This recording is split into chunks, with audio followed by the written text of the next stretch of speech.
తెలంగాణ రైతులు నీళ్లు వస్తుంటే బీఆర్ఎస్ పార్టీ నాయకులకు కన్నీళ్లు వస్తున్నాయి.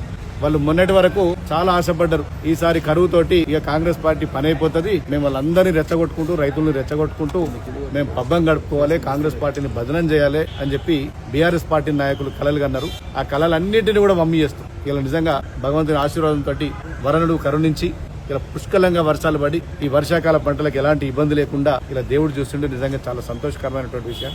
ఎంతసేపు బీఆర్ఎస్ నాయకులు ఏడుపుగొట్టు రాజకీయాలు, ఎంతసేపు ఈ రాష్ట్రంలో వర్షాలు పడకపోతే బాగుండు, రైతులు పచ్చగా ఉండొద్దు, ఏడుపుగొట్టు రాజకీయాలు చేస్తున్నారు. ఇలా నిజంగా కూడా వరుణుడు బీఆర్ఎస్ నాయకులు చెంప చెల్లు అనిపించేలా ఇలా నిజంగా మంచి సమయంలో వర్షాలు పడడం తెలంగాణ రైతులందరూ కూడా ఉపశమనం ఉంది.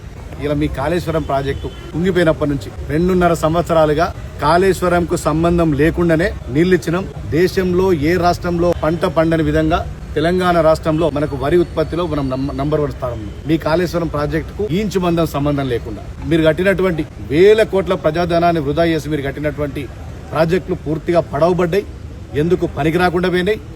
కాంగ్రెస్ పార్టీ హయాంలో నిర్వహించినటువంటి శ్రీపాద హెల్లంపల్లి ప్రాజెక్టే ఇలా తెలంగాణ గాని ఉత్తర తెలంగాణ గాని జీవధారైంది తెలంగాణ రైతాంగానికి.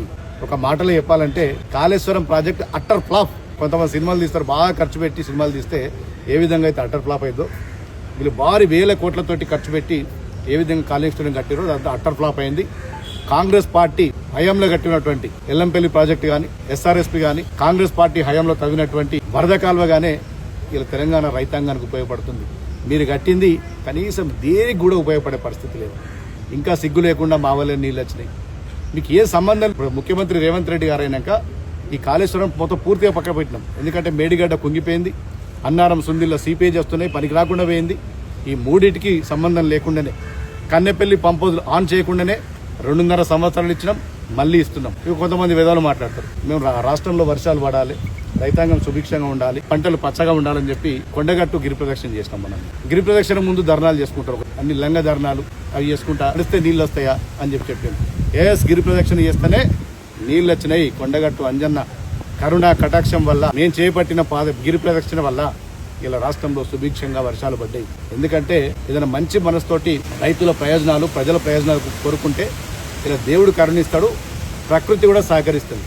మీరు ఎంతసేపు తెలంగాణ ప్రజలంతా కూడా నాశనం అయిపోవాలని కోరుకునేటువంటి బీఆర్ఎస్ నాయకులు స్పైడర్ సినిమాల మహేష్ బాబు స్పైడర్ సినిమా ఉండే, ఆ స్పైడర్ సినిమాలో ఒక విలన్ ఉంటాడు సూర్య. ఎంతసేపు ఎక్కడ చచ్చిపోయినా వాళ్ళందరూ ఏడుస్తుంటే వీడు పోయి నవ్వుతుంటాడు. చాలా భయంకరమైనటువంటి సిచ్యువేషన్. ఇలా బీఆర్ఎస్ నాయకులు తెలంగాణ రాష్ట్రంలో ఈ తెలంగాణ ప్రజలందరూ నాశనం అయితే బాగుండు, తెలంగాణ ప్రజలు అసలు వీళ్ళకి రైతులు పంటలు పండద్దు, నీళ్లు రావద్దు, వీళ్ళని చూసుకుంటే మేము హ్యాపీగా ఉంటామని చెప్పి బీఆర్ఎస్ పార్టీ నాయకులు ఆ స్పైడర్ సినిమాలో ఆ సూర్య ఏ రోల్ అయితే ప్లే చేస్తుండో ఇలా రాష్ట్రంలో బీఆర్ఎస్ నాయకులు ఆ రోల్ ప్లే చేస్తున్నారు. ఇట్లాంటి నాయకులకు తెలంగాణ ప్రజలు కర్రుగాల్చి వాత పెడతారు.